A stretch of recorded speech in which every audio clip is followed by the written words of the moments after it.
In a related development, one youth development centre in the Northwest Province, formerly run by Bosasa, is said to be falling apart.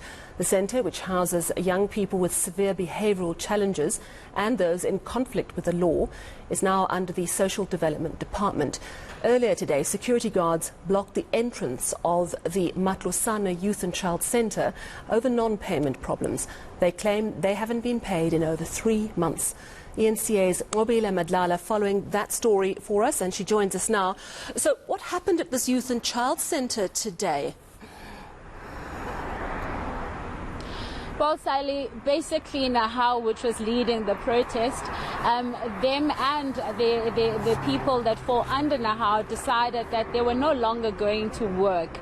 Now, this has been ongoing for a while. They tell us that the people have not been paid their money that is rightfully theirs in terms of salary. And so the issue at hand was that it's been months and months on end. They haven't been able to afford things that they would afford so easily, and also they haven't been paid for the work that they have done. From what they have told us, Sally, the problem is that there's a service provider, and the way that DSD chooses service provider is that they basically back pay the service provider for the work that was not done. Now, of course, these are all allegations. We couldn't, of course, get clarity on that because DSD did not speak to us, but we do understand that the people are very angry, and they've decided that they are going to be shutting down that youth care and child centre for now until DSD comes on the ground. But also, it's not just the only one that has been shut.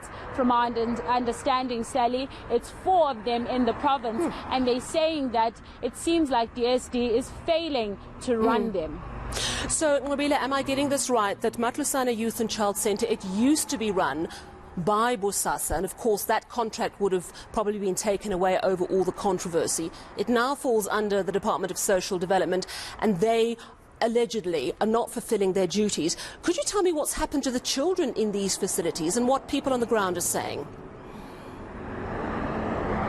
Well, Sally, yes, you are right. Indeed, it is falling under DSD at this point.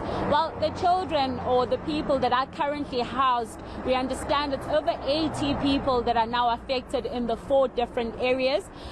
We understand what has been happening for now is that 2 days, they've had 2 days without food or water, and the staff has basically been outside. From our understanding, we couldn't go, of course, inside. They said to us it's illegal to go inside, but from what we've been told, they just have to do with 2 days of nothing at this point, and they just have to sit and wait until there is a resolution, which at this time, Sally, it looks like it's nowhere in sight because we couldn't find DSD, and from what we were hearing from Nahau is that they're not willing to hear them, and the people that they were sending to the table, which was the district manager, they were saying that he has no answers, he has no solutions, and this is very difficult for them. But of course, Sally, we did do a report, and I'd like you to listen to it now. Singing outside the Matlosana Child and Youth Care Centre.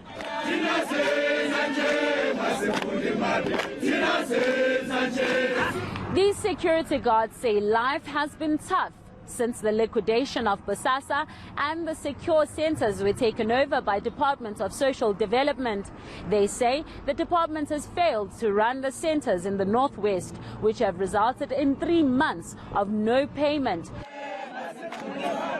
They accuse the department of corruption, claiming their service providers who are paid on a monthly basis are backpaid for services they didn't provide. Meanwhile, they need to continue without any benefits. They have vowed to close the 4 Northwest centres until the department addresses their concerns. The HOD and the MEC of Social Development, they are sleeping on duty. And I will tell you why. They are paying their service providers late. They are appointing service providers late. In fact, Nqobile, we can clearly say that there is fraud that is happening. It needs thorough investigation. Children have to go to school. We have to pay transport for the children. We don't have that money. And on top of that, this happens each and every, it repeats itself. We really demand a permanent job That's what we want. We don't want man-to-man contract because really affecting our lives.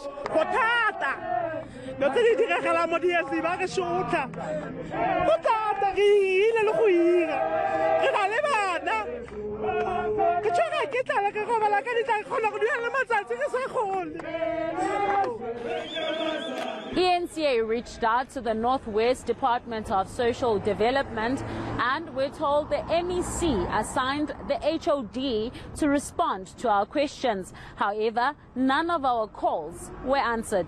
Nqobile Madlala, Clock Stop in Northwest.